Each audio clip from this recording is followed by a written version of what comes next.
kining deklarasyon ni Kristo nga ang tinuod niyang mga igsuon o iyang inahan mao ang nagbuhat sa gisugo sa Ginoo nga atong amahan nga tuas langit.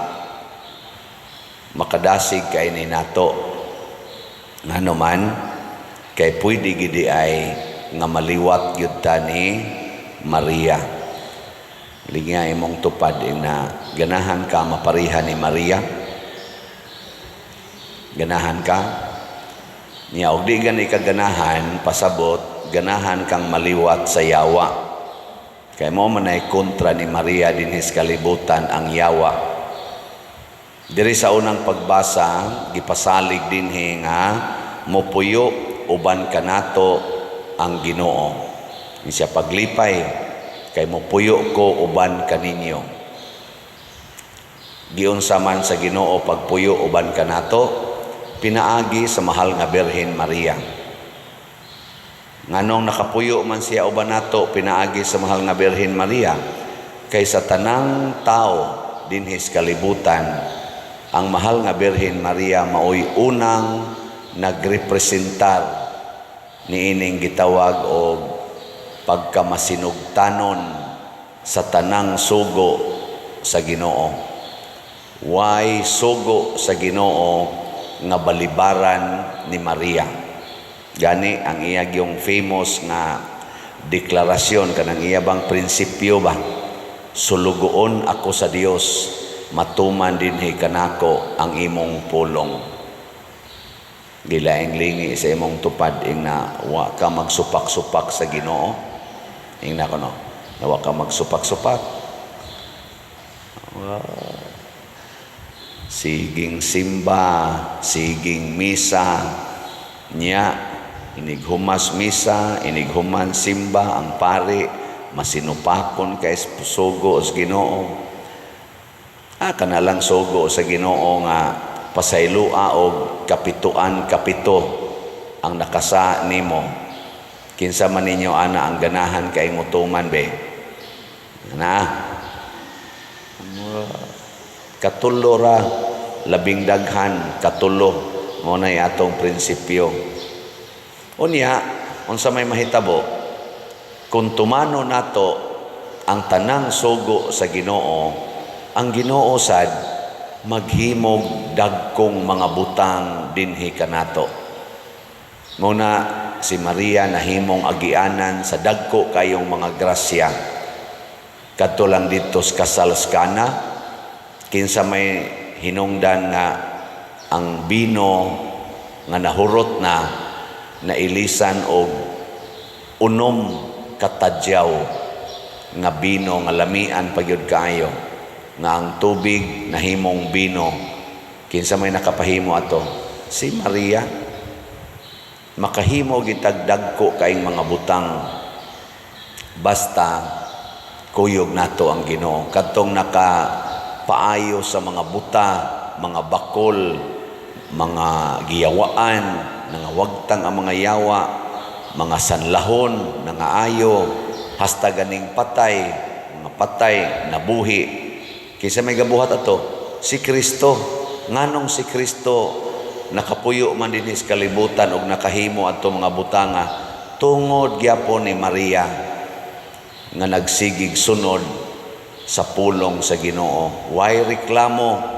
Pagbuot sa Ginoo nga mapobre sila, okay lang. Pagbuot sa Ginoo nga manganak ra siya dito sa pasungan, okay lang. Pagbuot sa Ginoo nga gukuron silang Herodes, mamakwit sila ngadto sa Ehipto, okay lang. Pagbuot sa Ginoo nga di sila kapaeskwela sa ilang anak, ang ilang mga silingan ng eskwela, si Jesus wa ka eskwela kay wa sila'y kwarta, okay lang. Pagbuot sa Ginoo nga tamayon ang iyang anak, kay anak rag panday, panday rasad, wa dawatas mga silingan o ilang mga kaliwat, okay lang.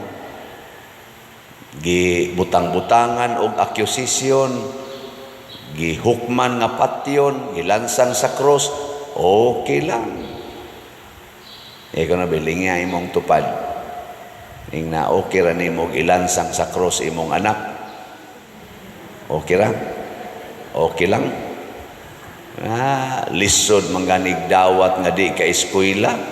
Sige maganig pangita yung paagi, mangutang, hala, mandisturbo ang mga silingan, haron lang yun makapa-eskwela sa anak. Di yun, kadawat nga, okay lang ko, di ka eskwela, nga nung mamugos mang yun. Di ba? Nga nung mamugos mang yun kag pa-eskwela, nga si Kristo gani, wa manggay mo eskwela, nahimo mang ganing manluluwas. Ay, mga, sige mo kong balik-balik, mga tag-as kayo naggrado kasagaran, kanang naglingkod sa atong katungdanan diya sa gobyerno o dinhi sa simbahan, tag-as kay mga grado pero naagyoy ubay-ubay nga ang gihatag sa katilingban, pangilad, pangawat, siging himog mga inhustisya. Mao na nga kaingon ta usahay may pagway grado kay ang way grado pasakon nimo anang lubi musaka, no? Imong palimpyuhon anang mga kanal, mga imburnal nga ni-clog up, imong ipakuha na mga plastic nga ni-clog up, musaw manang tubig purting hugawa ang mga way grado kayo. Pero ang tag-as o grado, sama aning nagwali, nasa ni musaw manang kanal. Ay, sugo ako no ko, pader, kuhaan ang mga ni-clog up des kanal, naman ay kanal diyan ni-clog up sa gamay ram ng kanala, sugo ako no kong suway. Nay makaakog sogo nako. Awa, di ba inig sogo ninyo nako? Moingon ko, mao ba? O sige unya ako nang kuhaon. Pero ang nikuha dito ang sakristan, do kuha to niyo sa mo to kuhaon. Dagan sa taong sakristan ngadto. Nya iguli pagid nga rimo pagi kasab-an. Sa mo ka mo man ka mo adto dito. Sorry dong hagay. Murag kamo gyud punghas pare. Adi sa tingali mo kaakog tanaw pari mangabkab diha ng kanal, no? Nya magsige ra mo agi-agi, nya mo tudlo pagi mo topa pa dira ito, pangato pa dira ana. Pero soyang gitingi ko yung sogo, murag buhaton tingali na nako di lang ang ipabuhat lang nako kana lang pagpamaligyag slat. Sugo ako ni napadir agyo ka uwaw baligyag slat ha. Awa jud ko mauwaw. Nya unsa may akong gibuhat? Pinaagi aning akong pamaligyag slat na nagtukod na tag mga balay para sa atong mga kabus nga pamilya. Kamusad nga namalit aning atong si Tio tag 100 pesos ra gid ni, nakatabang sa mo pagtukod og balay og pinaagi ni ana, nakatuman ta sa sugo sa Ginoo, shelter the homeless. I was homeless and you welcome me or you shelter me. Sige, pakpakan na to ang namalit og slat. Yes.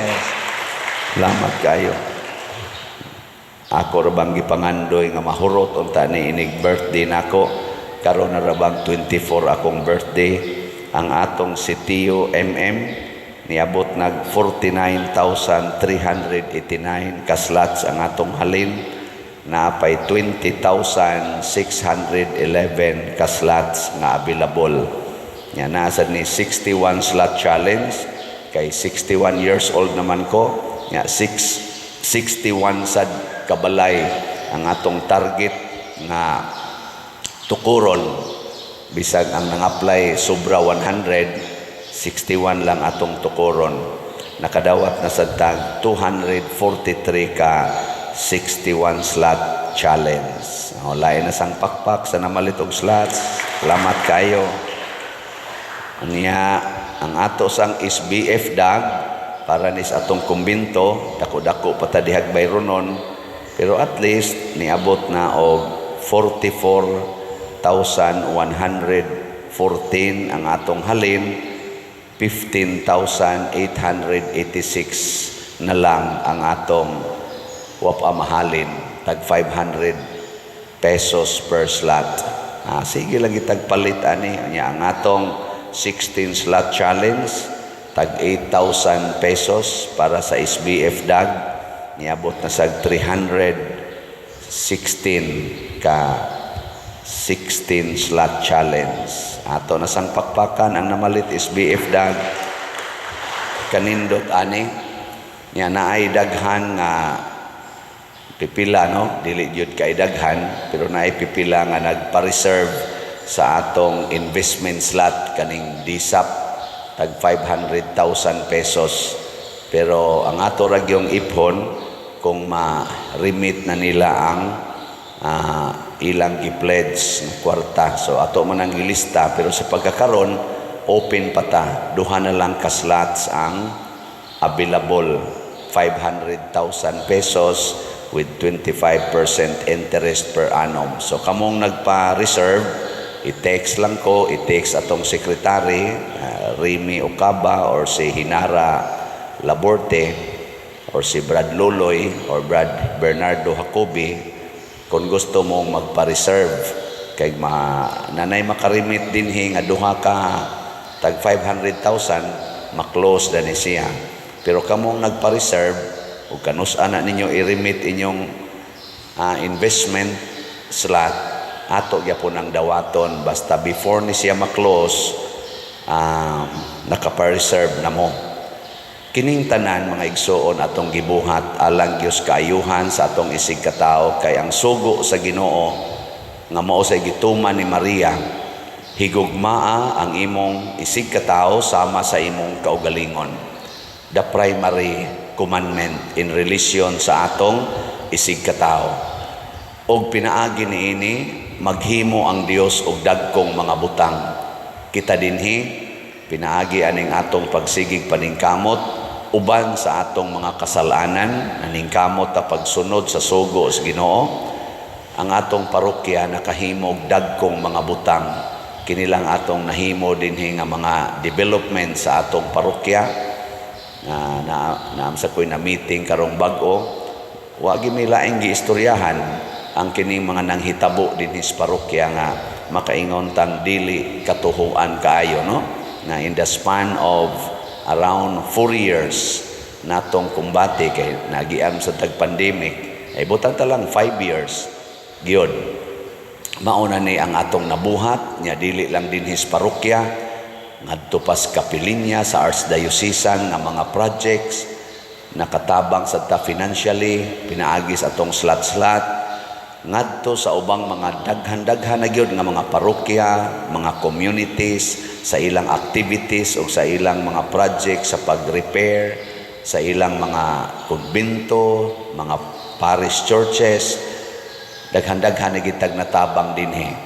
So kamong tanan nga nagsigig hatag aning ginagmay ra gid natong slot congratulations niya kamong wa pakahatag hinaot maliwat tas mahal nga Birhen Maria manggihatagon hastang iyang anak gihatag mao na nga nahimo siyang Birhen sa reglamento siya maoy nagpahimong buhi sa reglamentos Ginoo sa rule sa Ginoo ug unsa may primary role sa Ginoo aron ta maluwas love God above all love your neighbor as yourself ug kun ato na ning buhaton kitang tanan dagkong mga butang nga maayo ang mahitabo sa kalibutan ug ato ning supak-supakon unsa may mahitabo dagkong kadautan ang mahitabo sa kalibutan.